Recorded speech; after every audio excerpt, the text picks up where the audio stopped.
They say mirrors are just reflections, mere glass capturing what stands before them. But what if they aren't? What if behind the surface something watches, something mimics, but never quite perfectly? Tonight, we tell the story of a woman who saw something in the mirror. Something that should have been her, but wasn't. Turn down the lights, and if you're near a mirror, you might want to look away. Because sometimes reflections have a mind of their own. It started with something small, something barely noticeable. Anna had never been the type to stare at herself in the mirror. A quick glance while brushing her hair, a check before leaving the house, that was it. But one night, after a long day at work, she stood before the bathroom mirror, wiping her face with a damp towel, and just as she pulled the towel away, she saw it. Her reflection blinked too late. It was subtle, almost imperceptible, but Anna knew the way her body moved. That wasn't right. She shook it off. Exhaustion, she told herself. A trick of the eyes.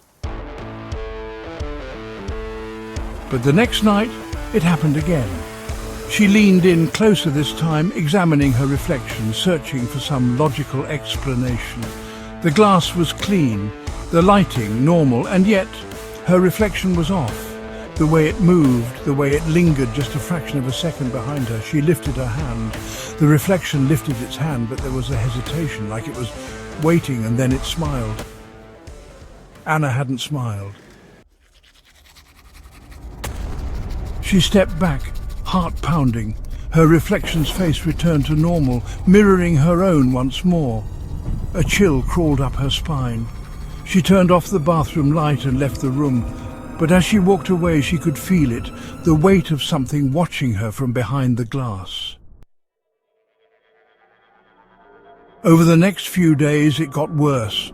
Sometimes she would catch her reflection staring at her when she wasn't looking. Sometimes when she passed a mirror, she swore she saw herself still standing there for just a second longer than she should have. And sometimes she heard breathing, not hers, soft, faint, coming from the glass itself. One night, she decided to test it. She stood before the mirror and raised her right hand. The reflection did the same. Then she tilted her head slightly to the left. The reflection followed. But then, without warning, it switched. The reflection's left hand lifted instead, its head tilted to the right. A perfect mirror image. A real mirror image.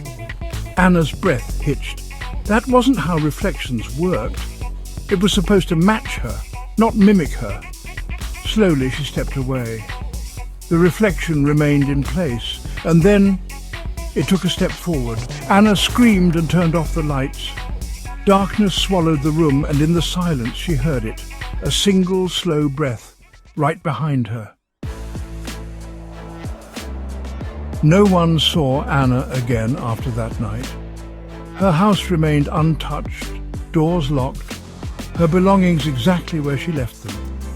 But the mirror still stood in the bathroom. And if you were to look into it now, you might notice something strange. A faint smudge, a breath mark on the glass. And if you get too close, you just might hear something breathing back. A long pause, then a slow, chilling exhale, fade to black.